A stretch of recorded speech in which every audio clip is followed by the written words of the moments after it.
हमारी मेहनत को सफल कीजिए, मार्केट गुरु को सब्सक्राइब कीजिए, हमारी मोटिवेशन के लिए हमें लाइक दीजिए और आपको आने वाले समय में ऐसे ही वीडियो मिलते रहे, इसलिए नोटिफिकेशन बेल को दबा दें जिससे आपका पैसा बढ़ता रहे और इसे अलग अलग प्लेटफॉर्म पे शेयर करना ना भूलें जिससे औरों का भी फ़ायदा हो सके। थैंक्स। नमस्कार दोस्तों, फिर से मैं आप सभी के सामने हाजिर हूँ एक नए स्टॉक लेकर जिसका नाम है हेवेल्स इंडिया लिमिटेड। इस स्टॉक को मैंने रेकमेंड किया था 605 610 के लेवल्स पर। उसके बाद ये शेयर ने डाउन बनाया 447 का और फिर ये शेयर जो है 828 तक के लेवल्स जो है आज ट्रेड कर रहा था। पर मैं आप सभी से कहना चाहूँगा ये स्टॉक जो है वो मुझे काफ़ी अच्छा लगता है और अगर आप लॉन्ग टर्म प्लेयर हैं तो आप इस स्टॉक को खरीद के रख सकते हैं। और इसे अगर आप लॉन्ग टर्म स्टॉक खरीद के रखते हैं तो ये शेयर जो आने वाले दिनों में आपको बहुत बेहतरीन रिटर्न ज़रूर देगा। मैं अगर आपसे बात करूं तो जब से मैंने ये स्टॉक बताया था और अभी तक इस स्टॉक ने आप सभी को 38-39% तक का रिटर्न दिया है पिछले 9 महीने में। पिछले 9 महीनों में इस शेयर ने आपको 38% तक का रिटर्न दिया है और आने वाले समय पर मैं इस शेयर पर बहुत ज़्यादा बुलिश हूँ क्योंकि ये शेयर जो है अपना ऑल टाइम हाई को तोड़ चुका है और यहाँ से लगता है कि ये शेयर जो है मल्टी बैगर बनने के लिए तैयार हो रहा है।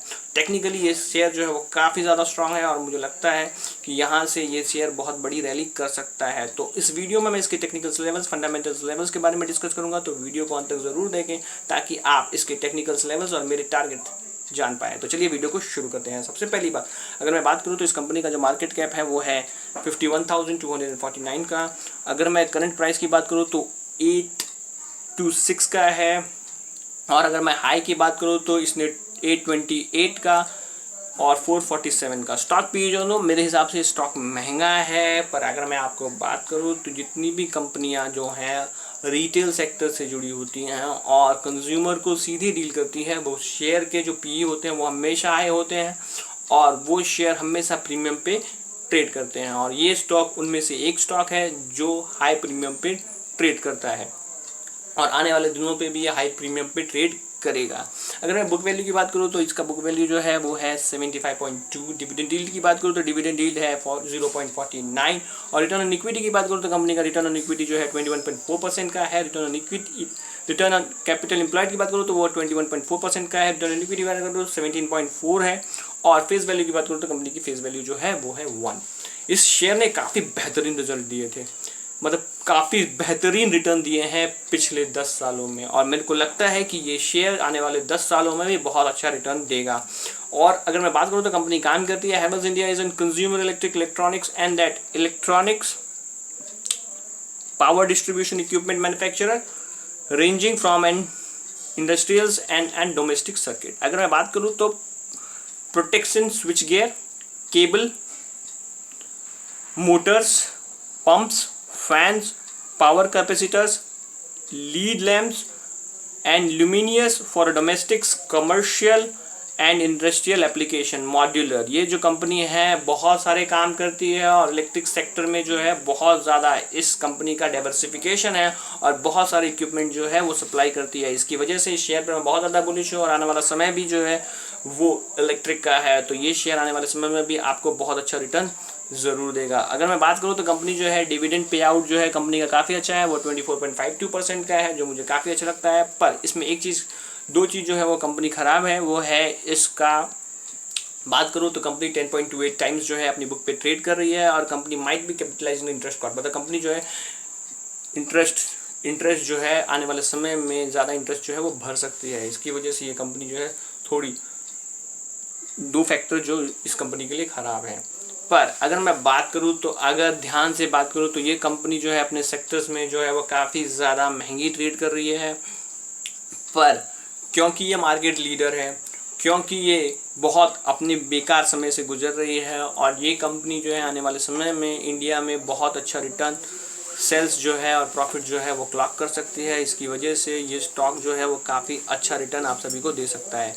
अगर मैं बात करूँ तो कंपनी का जो हैवेल्स है, हैवेल्स की 66.67 की है, पर इस सेक्टर में सबसे सस्ता जो है कॉम्पटन ग्रिप है। पर मैं आप सभी से कहना चाहूँगा कॉम्पटन ग्रिप को आप इसलिए ना लें क्योंकि वो बहुत सालों से परफॉर्म नहीं किया है और थोड़ा सा मार्केट उसे थोड़ा अच्छी परफॉर्मेंस नहीं करता। हाँ, पर इस सेक्टर में ABB पावर प्रोडक्ट जो है उसे ध्यान से देखें क्योंकि ये इस सेक्टर में मुझे सबसे सस्ता सेल लग रहा है। पर मैं इस सेक्टर में मार्केट लीडर के साथ जाना चाहूँगा और हैवेल्स को मैं पसंद करता हूँ। आने वाले अगर आप 2, 3, 5 साल के लिए लेना चाहते हैं तो इस सेक्टर में आपको हैवेल्स इंडिया में आप इस शेयर में रह सकते हैं।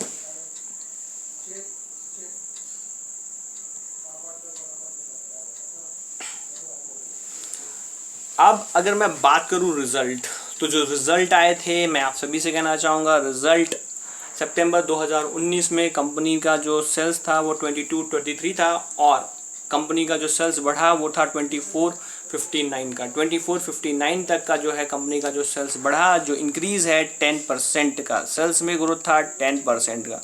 अब आ जाते हैं ऑपरेटिंग प्रॉफिट मार्जिन पे। अगर मैं ऑपरेटिंग प्रॉफिट मार्जिन देख लूँ तो मार्च 2019 से अभी तक कंपनी ने जो है 2009 से कंपनी ने अभी तक जो है OPM जो था 6% का था, जो बढ़कर हो गया 17% का, जो सबसे हाईएस्ट है। और कंपनी ने अपने पिछले 11 सालों का सबसे बेहतरीन रिजल्ट दिया है अभी 326 करोड़ का। मुझे लगता है कि कंपनी ऐसा ही परफॉर्म करने वाली है और काफ़ी अच्छा रिटर्न अपने दर्शकों को देने वाली है। और एक और चीज़ बता दूं तो कंपनी का जो इंटरेस्ट कॉस्ट है वो 17 करोड़ का है, जो मैनेजेबल माना जाएगा।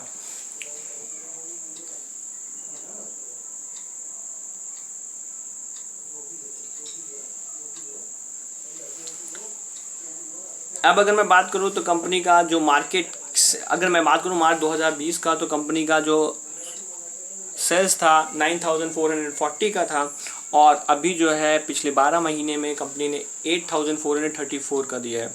अब अगर मैं बात करूँ तो कंपनी का जो सबसे ज़्यादा हाईएस्ट सेल्स क्लॉक किया था कंपनी ने, तो वो सेल्स था मार्च 2019 में, वो था 10,073 का।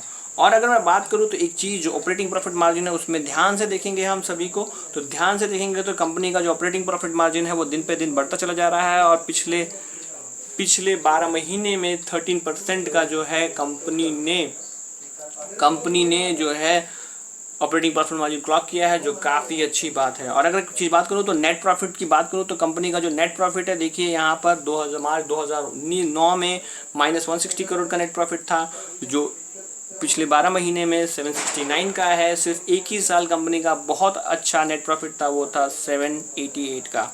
और अगर मैं बात करूँ तो कंपनी का जो EPS है वो है 12.28 का। और डिविडेंड यील्ड की बात करूँ तो कंपनी का जो डिविडेंड यील्ड है वो है, डिविडेंड यील्ड जो है वो नहीं है, उसके बारे में नहीं बात करते, आगे चलते हैं।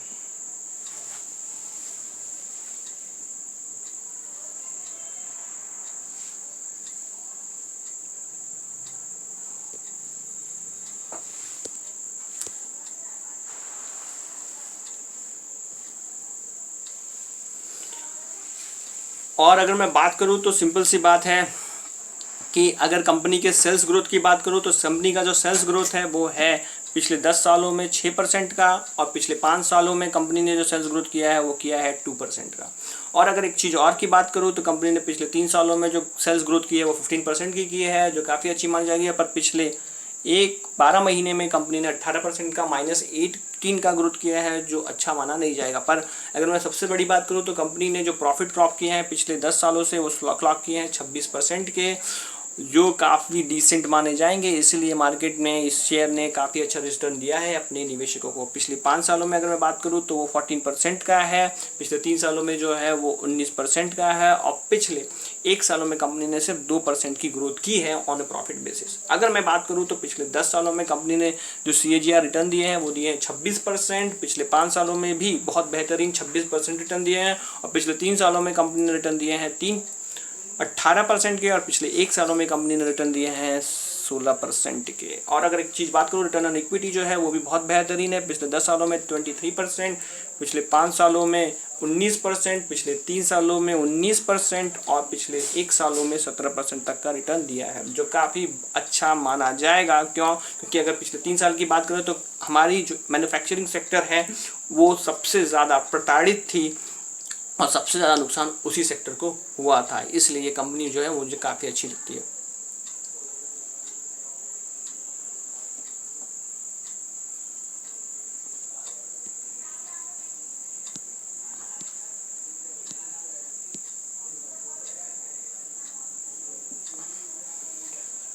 और अगर मैं बात करूं तो सबसे अच्छी बात इस शेयर की बात करूं तो देखिए, प्रमोटर जो थे वो 2017 में जो थे वो थे 61.58, जो घटकर हो चुके हैं 59.50 के।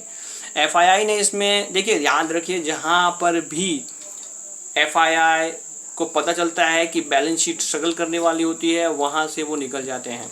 तो वो देखिए सिंपल सी बात है, जब ये शेयर हाई बना रहा था तो वो इस शेयर में थे मार्च 2019 में, पर जैसे ही उनको पता चला कि आने वाले समय में इस कंपनी में स्ट्रगल रह सकता है, उन्होंने अपना प्रॉफिट बुक किया और इसकी होल्डिंग को कम कर दिया और वो कर दिया 22.22% तक की। पर एक चीज़ बहुत अच्छी दिखाई दे रही है, वो दिखाई दे रही है डीआईआई की होल्डिंग। डीआईआई की होल्डिंग जो है मार्च 2017 में 3.66% था, जो बढ़कर हो गया 9.86% का। अगर गवर्नमेंट की बात करो तो गवर्नमेंट ने 0.05% का इसमें होल्डिंग रखी थी, जो उन्होंने बढ़ा दिया और उसे कर दिया है 0.23%। तो गवर्नमेंट का भी भरोसा इस शेयर में है और इसकी वजह से ये स्टॉक जो है मैं अपने हर दर्शक को रिकमेंड कर रहा हूँ आने वाले दिनों के लिए। पब्लिक सेक्टर में देखिए, ध्यान से देखिए, पब्लिक सेक्टर में पब्लिक के पास 9.68% था, जो घटकर हो गया है 8.18। देखिए, जब भी कोई कंपनी में ड्रास्टिक तेजी आने वाली होती है, ऑटोमेटिकली पब्लिक की होल्डिंग उस शेयर में से कम हो जाती है। और अदर्स की बात करूँ तो अदर्स ने दिसंबर 2017 में भी 0.01 की होल्डिंग रखी थी, जो बढ़कर हो गई, जो कांस्टेंट है और वैसी की वैसी ही है।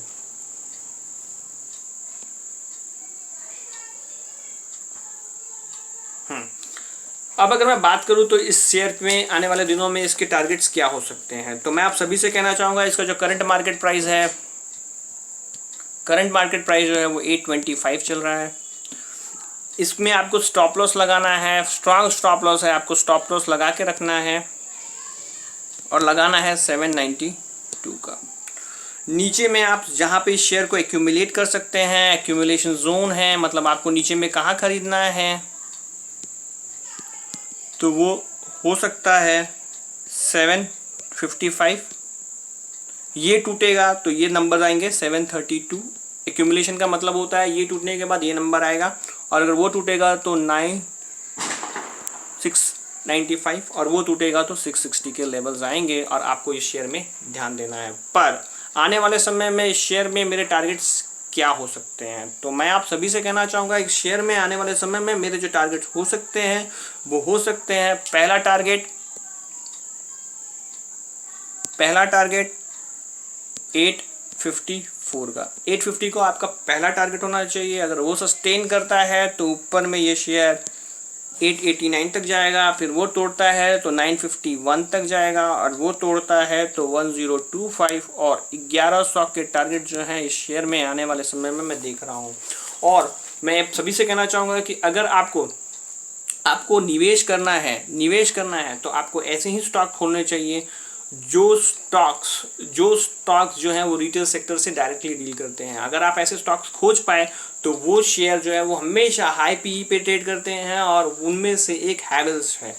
अगर आपको हैवेल्स इंडिया लिमिटेड से जुड़ी जानकारी अच्छी लगी तो मेरे चैनल को ज़रूर सब्सक्राइब कर लीजिएगा, लाइक कर दीजिएगा, नोटिफिकेशन के बटन को दबा दीजिएगा, क्योंकि समय समय पर मैं ऐसी जानकारी, ऐसे स्टॉक जो आने वाले समय में मल्टी बैगर बन सकते हैं वो लाता रहता हूँ। मिलते हैं एक नए वीडियो में एक नए स्टॉक के साथ। आज के लिए बस इतना ही।